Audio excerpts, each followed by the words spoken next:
Big up. So here we are, episode 4. I've been tasked to record the introduction again. So with that, I want to play a couple of clips that have got very little context in this episode, but I just couldn't see go to waste. So this first one is a little clip of me and Casper talking about the racing in the PWA. Yeah, I full mast. I've got a full mast. If someone asked me to stand up, at this I can't. point, I was literally man juice everywhere.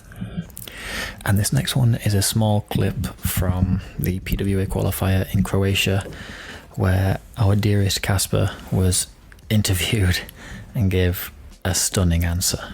What are your predictions for today's conditions? Today I expect 20 to 25 knots, best racing conditions in Europe. We could be racing right up until 7 o'clock. I expect it's about 20 knots plus. No?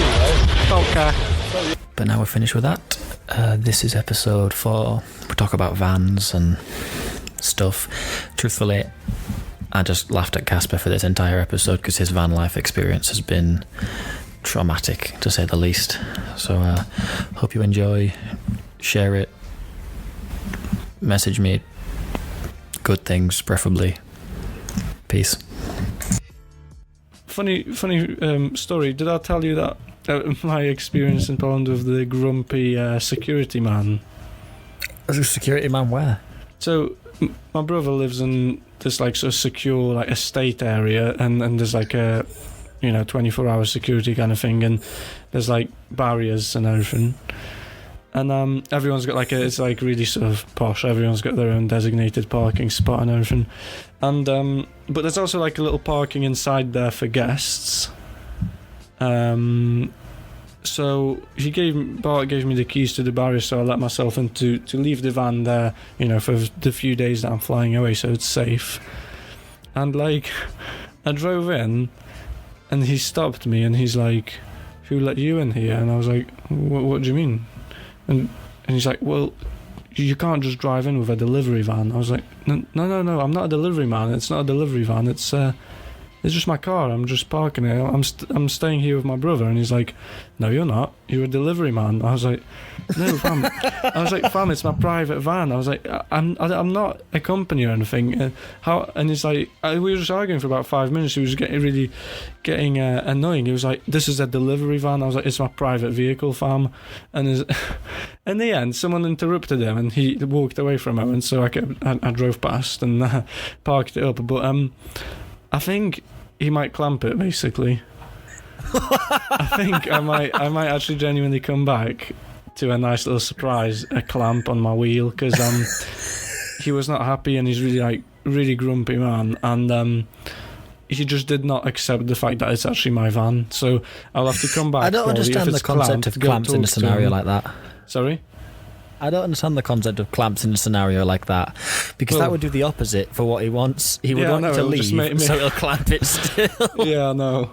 But like, I mean, yeah, when I get there, I won't be surprised if he's got a clamp, and I'll have to get him to take it off, and which won't be so easy as well, because from what I heard about, says like when he clamps vehicles, he's like pretty trigger happy with that. Apparently, he gets in this other company to come in and do it, and it's like a clamping company. So if he gets him in, he'll have to get him in to unclamp it and everything, and it'll just be a mistake. Yeah, so that's Could you imagine you should go in, be like, "Yeah, can you take the clamp off my van? I need to go make some deliveries." Yeah. Yeah. Oh, that's fantastic. I can't have a DPS or something, DPD uniform. Go and stick a new sticker at the top. Yeah. Right, so I think we're talking about living in your van. Right, yeah, let's talk about It's pretty... living in a van. Be, so I think there's basically two schools of thought. That when you go to events, you either take a trailer and get an apartment, yeah, or fly and get an apartment, or you take a van with your kit, you drop your kit off, and you live in your van. Yeah. One is definitely more cost-effective short-term, and one's more cost effective long term, obviously. Yeah, exactly. Yeah. For anyone that's listening, we obviously took the van route. Yeah. Casper. We have saved a lot of money, really, if you count it up now from sort of all the events and everything. Should we do the maths? Because are we going to also factor in services, just let's hitting say pigs, like doing the driving UK into tour. pigs? Well, yeah, I guess, but it's difficult to calculate, and obviously owning a van's quite expensive, isn't it? Like owning any car is expensive. That's the kind of thing, you've got MOT. Are we about to talk ourselves out of having vans? Yeah, I'm actually going to sell my van and just going to live here. No, but I mean, like, hotels are expensive too, like in season time especially. So, and I'm sort of making it a challenge, a target that not to stay with my van at any like official campsites, and I have actually managed. I've never, since I got the van a few years ago, haven't stayed at a single paid campsite. Always free. Like, it's just I'm not going to give in. Whatever happens, I'm not going to give in. I don't think I have either.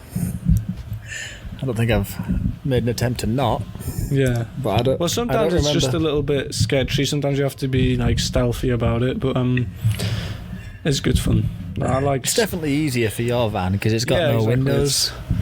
Yeah, I've got a smaller van. It's like a short wheelbase, pretty not very tall, and basically no windows. So when you when you climb in the back, it's like just being in a tin. Like you're just like tinned tuna, basically.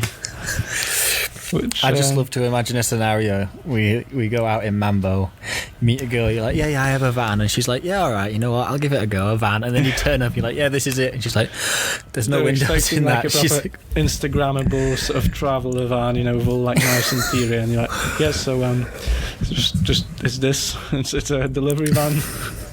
A delivery van. And clearly it does look like a delivery van.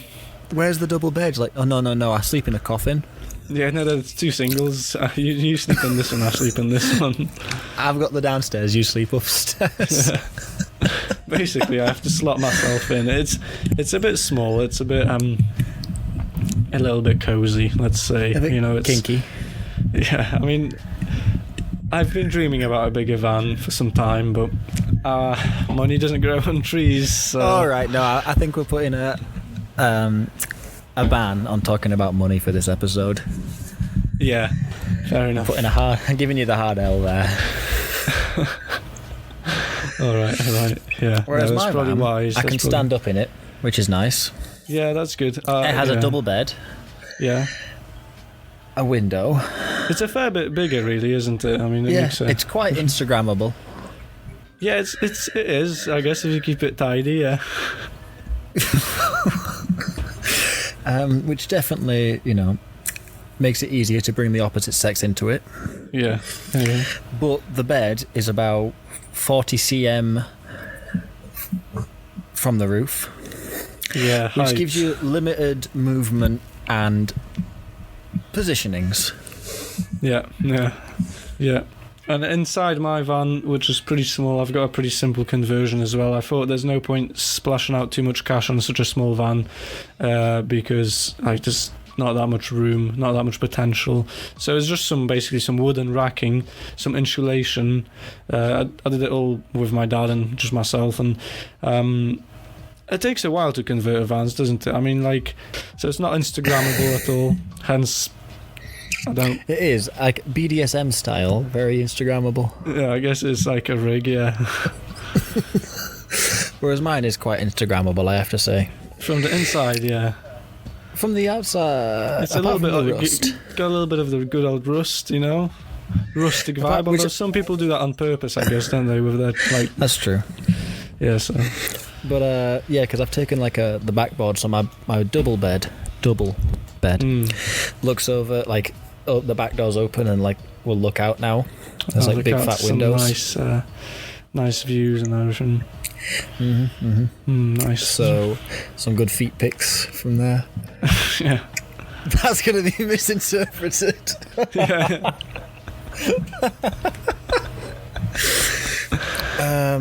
Yeah, and I've got a sink, cooker, I want to say fridge, but not really a fridge. Are you going to get Some one? Do you electrics. reckon? I'm going to try and get a fridge. Yeah. I've got lights. That's pretty standard, I think. Yeah.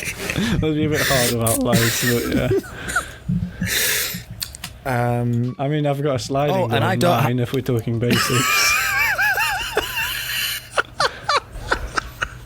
It's not actually working very well, though, to be honest. So I also have the safety catch that you like to flick, and then it means every time I go in, I'm locked from the inside. Yes, that's so good. I don't understand the design, the idea there. So But okay. So for anyone that's listening, in the Renaults, there's on the sliding door, there's like a little switch that basically means if you kidnap somebody, it's the perfect vehicle. Yeah. Because it can't be opened from the inside then. And many times when Casper's not been looking, I've flicked it so when he's gone in to go to sleep in the morning, he can't get out. Yeah. He has to open up the back doors. Once or twice it was funny, and then the last, the 8th and 9th and 10th time, it's just like borderline abuse, like proper kidnapping, basically. I'm being kidnapped in my own van. Oh, yeah. God. But yeah, my van hasn't got a bulkhead. Yeah. But no swivel seat, so I feel like I should have just kept the bulkhead in. Bulkhead or not to bulkhead, it's like... I think no one should have a bulkhead unless... I'll rephrase that. I'm going to cut that out. I think no bulkhead is better for like van conversions. Definitely. Yeah, because if someone's trying to kill you in your van, the best you can do is lock yourself in from the inside. Yeah, I suppose. But in terms of whereas if someone tries to kill me, I'll tase them. But it's always easier to smash the window, I guess, and get in from the front. But I don't know. That's a big topic. We'll make a whole podcast about this. Don't worry. What about van security or how to break in? Specifically about bulkheads. Security, come on, that's too broad. Okay, but yeah, I definitely think no bulkhead is good, because if someone's trying to break in, I can just 007 jump into the front seat and smack it on and just run them over. Yeah, I guess. Whereas you, it's actually like someone I just have to wait there and just basically welcome them in. Until they get bored. And be like, shout through the bulkhead, like, adjust the seat, feel free to welcome. Just like, feel free to adjust the wing mirrors and everything. Yeah, it's all yours now. Drive safe, guys, I'll be back in. Yeah, make sure. Yeah, I mean, I've considered that before, yeah, it's a bit of a problem, but what can you do? Nothing. You need a taser. I know it's illegal, but, we need to find a guy. And anyone that's listening to this, I think anybody in a van, it should be common practice to have a taser. It would be quite useful, to be honest. I mean, especially if you were to travel somewhere really quite, exotic. But like Poland. Yeah, like Poland, I was just about to say that. Yeah. But the thing is, if we both had tasers, what would we do with them? Yeah, it could get out of hand. No, I'd like to think that we're mature enough to only tase each other on special occasions. Yeah, I guess. Van life, right? Yeah. So one thing I've always found a bit tricky, especially living in a small van, cooking, eating well. When you're windsurfing, you need to eat loads, and in my van, I basically I've got a little camping stove, and I kind of basically have to cook outside. I don't really have room to properly cook inside or anything. It's just tricky, when it's 30 knots of wind or something, it's just blowing it all over. It's a bit hard. But on a nice day, it's nice. When we were in Almeria and we were cooking outside. Yeah, it can be really nice. Quite pleasant. Yeah. But the difference is my van's not quite long enough to comfortably cook inside. So if I cook any meal of any size, it immediately just gets so messy. Yeah.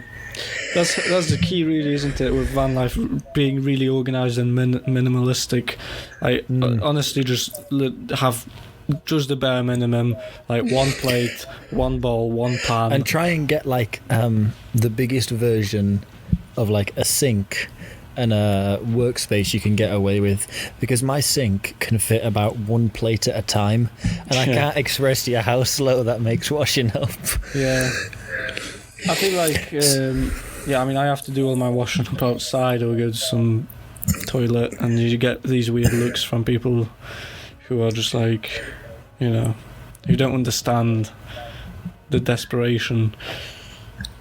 But it's like you can make it work though. I mean, I do make it work. Yeah. I'm going to make some slight adjustments and give myself more tabletop space. Yeah, that's a big one. That's quite important. And then once I've got that, I'm ready to rumble. Yeah.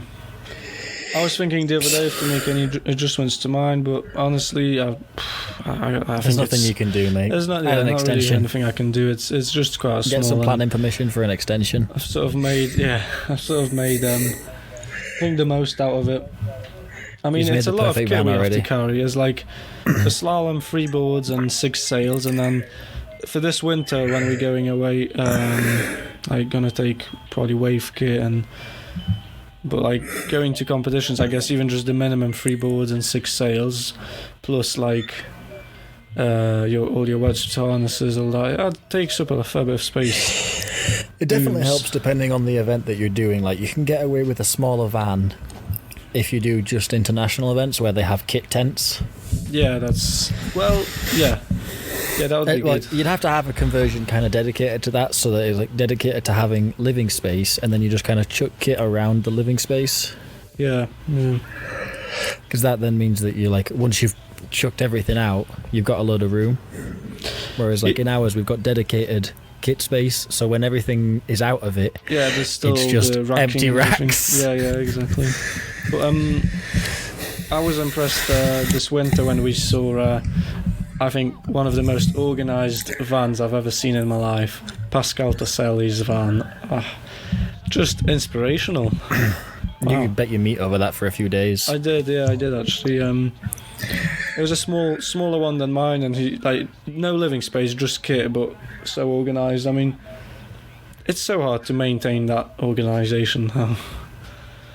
Yeah, I know. I want to get better. I want to make it cleaner. When I come back in about a week or so, when I come back to the UK, I want to do a really nice big clean of the van inside. Didn't you already do that? Oh no, you went to Croatia. I did a while ago, but just after Croatia, it's like all messy again. I want to clean it all and get it all spot on.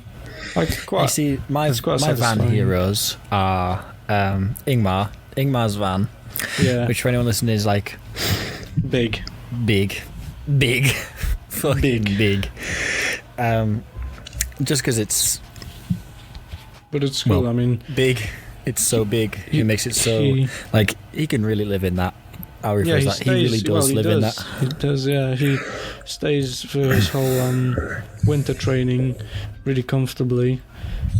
It's quite quite nice, really, if you ask me.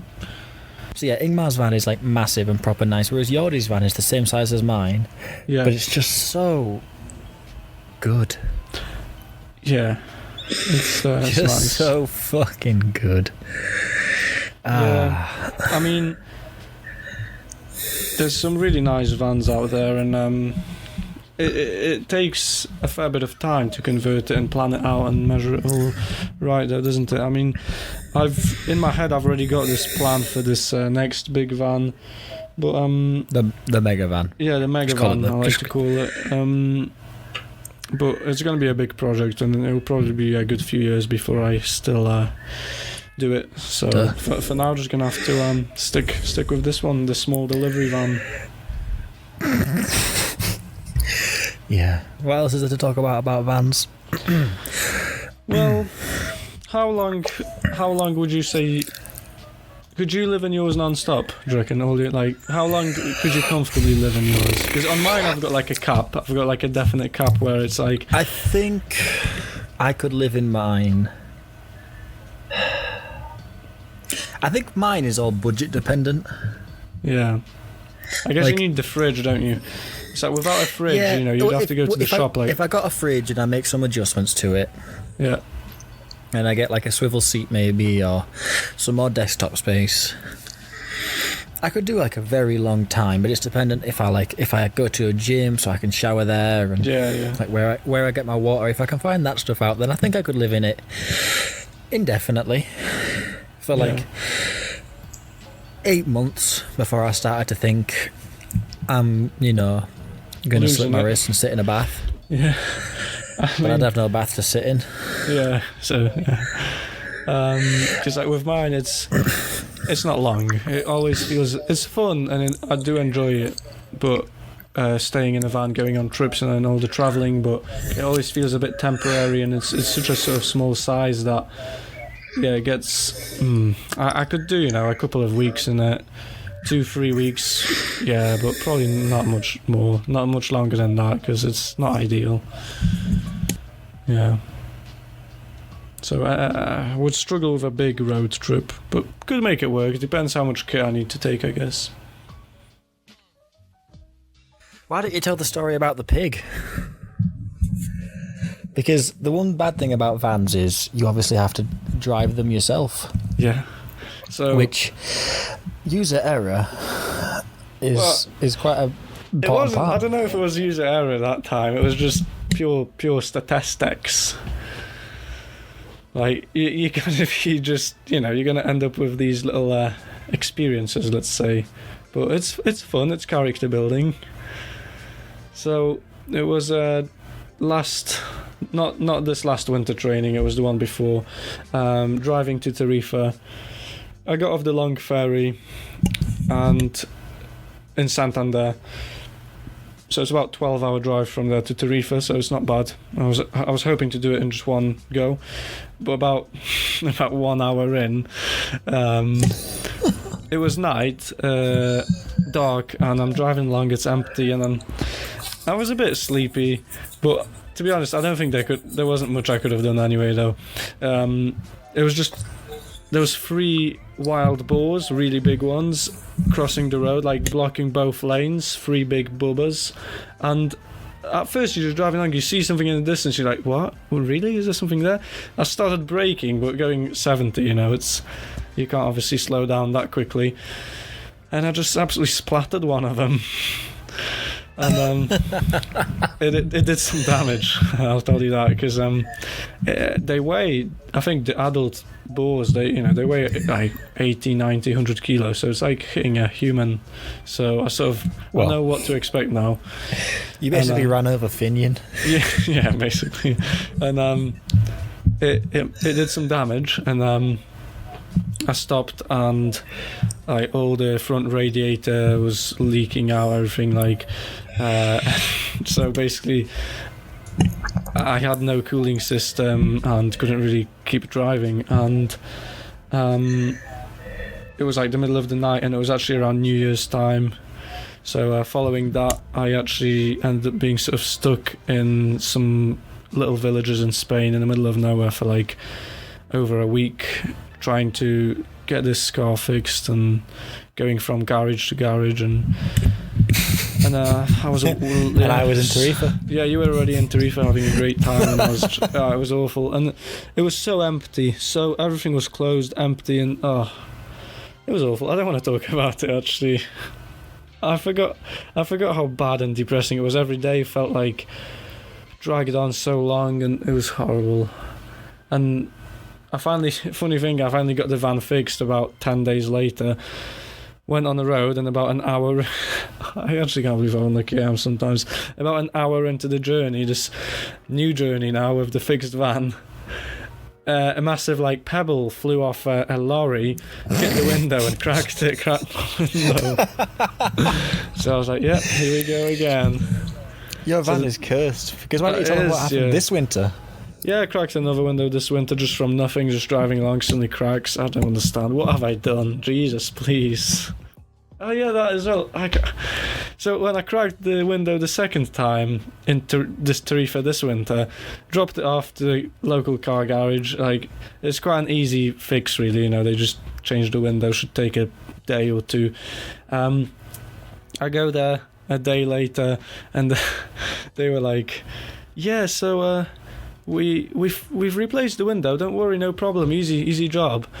But our mechanic crashed your van, and so no problem. We'll fix it. I was like, what do you mean? Let me see it.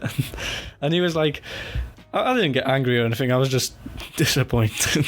I was just like, no. I was like, I thought I thought it was the language barrier, but no. He showed me the van, and indeed, they crashed it pretty bad. I don't know how. I don't know where, because last time I checked, you don't need to test drive a window, but clearly they were test driving something, and they crashed my van somewhere, and the whole front was like messed up. The bumper, headlight, wheel arch, all needed replacing. So great times. At this point, I had to move all my kit to your van, and we shared your van for like the next week or two. Oh my god. I just don't know why all these things happen to me. Like. And then, whilst we were sharing my van, we could only take like a limited amount of kit of each of us, so we had to look at the forecast every day.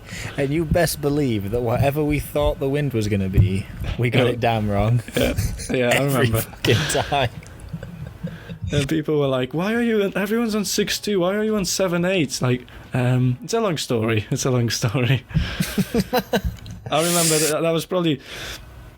That one day you were on 7.8, I was on 7.0, and like that was the most overpowered sailing we've done all winter, probably.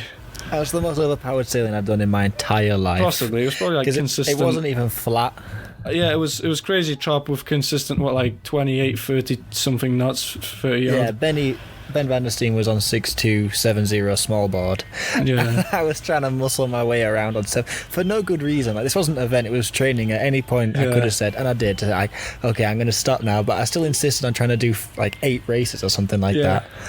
To be fair, for no good reason. Probably good practice. I mean, sailing like that sometimes is probably good practice, but yeah, it was ridiculous.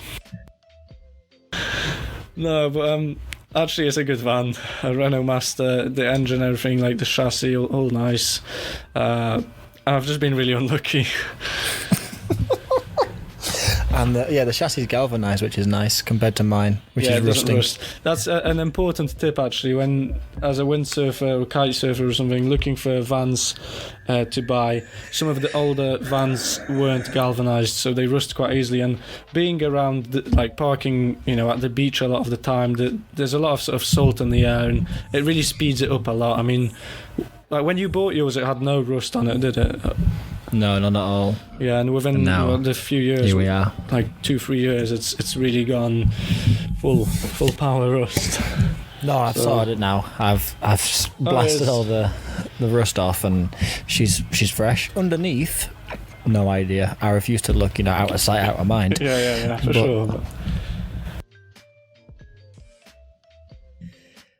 What else? What other good tips are there for the van?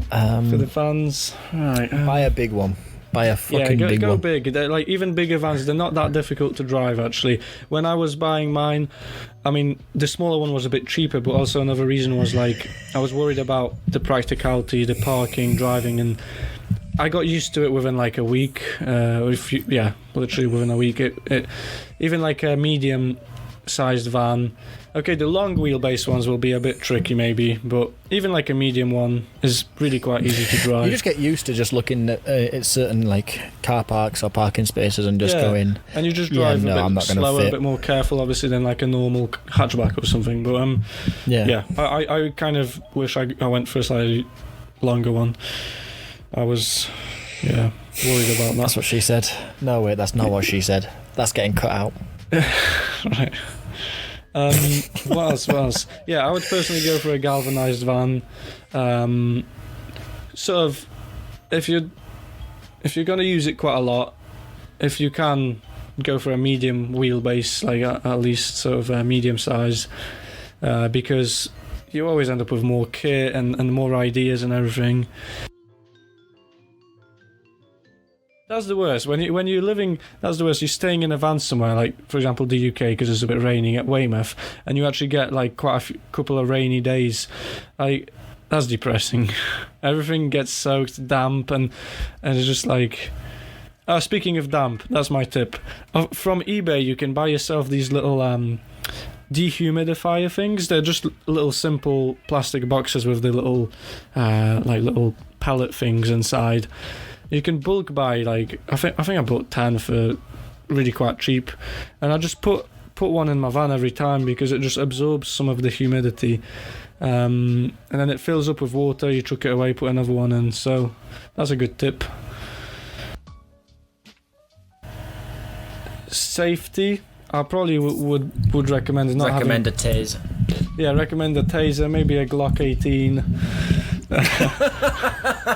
No, but I would recommend probably not having too many windows, because obviously that's sort of easy to break in through. You have to have the same amount of windows as you do weapons. Yeah, as a general rule. Yeah. But do you actually have anything? Oh, you have that diver's knife that's I've really got blunt and useless. Diving knife, yeah. It's always. I mean, it's handy for like cutting rope and stuff anyway, and stuff like that. But obviously, like, if it, worst comes to worst, someone starts breaking in, I can always get it out and slit my wrists before they get in. So surrender before they enter, right? No, but Yeah, boys and girls, this was like a little quick one. That's actually the fastest we've ever recorded the podcast, so I guess it means we're getting better at this. Yeah, or maybe I've got an idea actually for the next podcast to save us time. If we talk really, really fast and then just slow it down, like 0.5 speed, slow it down. Anyway, this has been episode 4? Yeah, episode 4, yeah. Episode 4 of Sometimes We Complain. This time there was not really any complaining actually, so quite a nice change of pace. Just a bit of a chilled episode, slightly more casual than last time. And, if you enjoyed it, share it with your friends. If you didn't enjoy it, share it with your friends. Yeah. Peace. All right, thanks guys, and see you next time.